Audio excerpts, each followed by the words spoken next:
ম্যানেজারের ভিতরে সবথেকে ইম্পর্টেন্ট পার্ট যেটা আপনাদের জানাই লাগবে, এই জায়গাটা যদি মিস করেন পরবর্তীতে কিন্তু অনেক সমস্যা পড়ে যাবেন।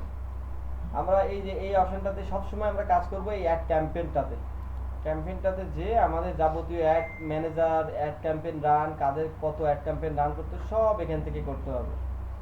আর এই সেকশনটা কেন ইম্পর্টেন্ট, আমি কোথায় গেছিলাম, এই অ্যাড অ্যাকাউন্ট সেটিং,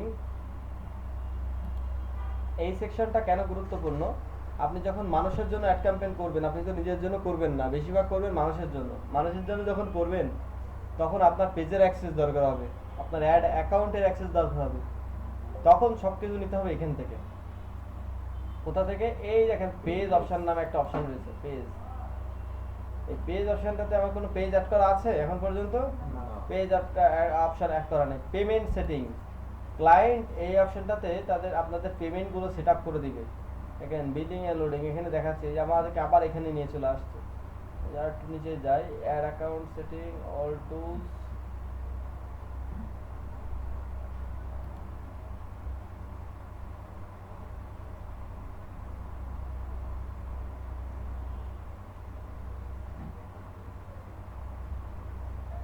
যে অপশনটা আসলাম, এই যে অ্যাড অ্যাকাউন্ট সেটআপ আর একটা পেজ।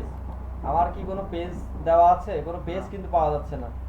আর যদি অ্যাড অ্যাকাউন্ট সেটআপে যাই, এখানে এসে আমি কি করব, আমাদের দুইটা জিনিস মাথায় রাখতে হবে। একটা হলো, এটা হলো আমার অ্যাড ম্যানেজার, আমি এখানে চাইলে আপনাদের সকলকে অ্যাড করতে পারবো। এই যে দেখেন এখানে অলরেডি কে কে আছে, দুইজন আছে, একটা আছে এসকে সম্রাট আর একটা আছে এসকে সম্রাট, আমার দুইটা আইডি, দুইজনেই কিন্তু অ্যাড করা রয়েছে। এখানে যদি আমি আরেকজনকে অ্যাড করতে চাই, এই যে অ্যাড পিপুলে ক্লিক করতে চাই, তাহলে এখান থেকে আমি যে কারোর নাম লিখবো, লিখলেই কিন্তু এখানে চলে আসবে। আমি এখানে দিই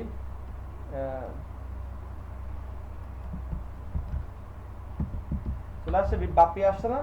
আমি যদি বাপ্পির নামে ক্লিক করি, সিলেক্ট করি, করার পরে এখানে দেখেন এখানে অ্যাডমিন রয়েছে, অ্যাডভার্টাইজার রয়েছে, অ্যাকাউন্ট অ্যানালাইটিক্স রয়েছে। আমি এই অপশনটা সিলেক্ট করে কনফার্মে ক্লিক করলাম।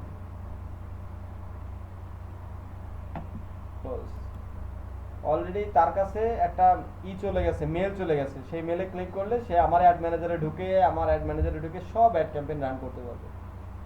যখন ক্লায়েন্ট অ্যাড ক্যাম্পেইন রান করাতে চাবে, তখন ক্লায়েন্টের ঠিক এখানে এসে, ক্লায়েন্ট হয়তো এগুলো বুঝবে না, আপনাকে বুঝাই দিতে হতে পারে, এখানে এসে আপনাকে ক্লিক করে আপনাকে অ্যাড ম্যানেজার বানিয়ে দিতে হবে। বানানোর পরেই দেন আপনি অ্যাড ক্যাম্পেইন রান করতে পারবেন। মানে ক্লায়েন্টের ম্যানেজারে আমি অ্যাড হবো, হয়ে আমি কাজ করবো। রাইট, আপনাকে ম্যানেজার অ্যাড হয়ে তারপর, এখন আমার এখানে অনেকগুলো পেজ আছে ফেসবুকে। আমি যদি এই সেটিংটা কাটি, এই সেটিংটাও কাটি, কাটার পরে যদি আমি এখানে যদি একটু ঢুকি ফেসবুকে, আমার অসংখ্য ফেসবুকে পেজ রয়েছে, এই তার ভিতরে একটা এইটা।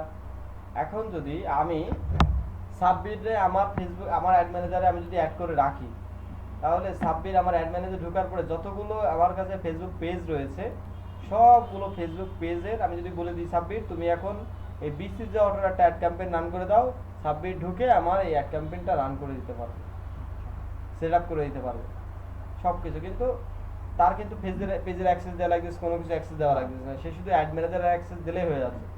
এখন আমরা কোথা থেকে গেছিলাম সেই জায়গাটায় আমরা একটু চেক করব। আমরা সবার আগে ফেসবুকে ঢুকবো, আচ্ছা আমি মানে অ্যাড ম্যানেজারের অ্যাক্সেস, এই যে আমি এখন ঢুকতেছি, আমরা সবার আগে ফেসবুকে ঢুকতে পারি, অথবা অ্যাড ম্যানেজার লিখে সার্চ দিব, অ্যাডস ADS অ্যাডস, অ্যাড ম্যানেজারে চলে আসলাম। অ্যাড ম্যানেজারে আসার পরে আপনি যাকে অ্যাড ম্যানেজারের অ্যাক্সেস দিতে চান, তাকে সরাসরি একেবারে সেটিং অপশনে চলে আসতে হবে, অ্যাড অ্যাকাউন্ট সেটিং। এই অ্যাড অ্যাকাউন্টের সেটিং আসার পরে একেবারে নিচে আসতে হবে। নিচের দিকে আসলে দেখতে পাবেন এখানে অপশন রয়েছে লেখা, বাপ্পি রয়েছে। আমি যদি চাই এখানে অ্যাড পিপুল অপশন, অ্যাড পিপুলে যে আমি যদি কারোর নাম লিখি, সে অলরেডি অ্যাড ম্যানেজারের অ্যাক্সেস পেয়ে যাবে। আচ্ছা, মানে ওটা তো আমাদেরকে দিবে ক্লায়েন্ট বলবো। হ্যাঁ, ক্লায়েন্ট দিবে না আপনাকে। দিলে তো আর ঢুকতে করতে না। আপনাকে র্যান্ডমলি দিলে আপনি যদি ঢুকে, কথার কথা, আপনি ঢুকে আপনি তার কার্ড অ্যাড করার সব কিছু ঢুকে তো মনে করেন $1000 অ্যাড ক্যাম্পেইন রান করে দেবেন, তার ডলার কাটা শুরু করে দেবে। অনেকের এই জিনিসগুলো হচ্ছে, তো এইটাই বেসিক্যালি কাজ। আর এখানে অনেক জিনিস রয়েছে, এগুলো আপনারা নিজেরা একটু প্র্যাকটিস করবেন। এখানে আরো অনেক জিনিস রয়েছে। আপনাদের একটা কমন প্রবলেম হবে যে এখানে লেখা থাকবে আপনারা ঢোকার সাথে সাথে your add manager is restricted, অনেকের আসবে লাল চিহ্ন দিয়ে। এটা ভয় পাওয়ার কিছু নেই, ওখানে ক্লিক করলে আপনাকে এনআইডি কার্ড সাবমিট করতে বলবে। এনআইডি কার্ডের ছবি তুলে আপলোড করার সাথে সাথে আপনার অ্যাড ম্যানেজার আবার ঠিক হয়ে যাবে। ওরা ভাবতেছে আপনি তাদের মতো ফ্রড, যে অ্যাড ম্যানেজারে ঢুকে আপনারা মনে করেন ডলার মনে করেন নিজেদের মতো বুস্ট টুস্ট করে আর টাকা পয়সা দিবেন না। তো এই কারণে এটা দেখাচ্ছে। তো আপনাদের আরো অপশন রয়েছে এখানে, অল টুলসে গেলে আপনারা আরো অনেক অপশন জানতে পারবেন। এখানে অ্যাড লাইব্রেরি রয়েছে, অ্যাড লাইব্রেরির কাজ অনেক ইন্টারেস্টিং। পৃথিবীর কোন জায়গায় কে কোন পেজে অ্যাড ক্যাম্পেইন রান করেছে, কতগুলো রান করেছে, কেমন রেজাল্ট আসতেছে, সব কিছু অ্যাড লাইব্রেরিতে পাওয়া যাবে। তারপরে ইভেন্ট ম্যানেজার, এই ইভেন্ট ম্যানেজার থেকে আপনি যে কোনো আপনার যদি ওয়েবসাইট থাকে, দেখবেন যে এখন সবাই বলে কি যে একটা অ্যাড ক্যাম্পেইন রান করা রয়েছে, ক্লিক করলে অর্ডার নাও অপশন চলে আসে, অর্ডার নাও ক্লিক করলে ওয়েবসাইটে চলে যায়, ঠিক না? এই অর্ডার নাও, এবার এই যে এখানে বেশ কিছু বিষয় রয়েছে। আপনি যদি একবার ওনাদের ওয়েবসাইটে ঢোকেন, আপনি যে কোনো জায়গায় যাবেন আপনার অ্যাড, ওই অ্যাড ঘুরে ফিরে আসতেই থাকবে আপনার সামনে। ভিডিওতে লাইক দিলে পিছন ছাড়ে না, ওই ওই বিষয়টা এরকম আর কি। তো আমাদের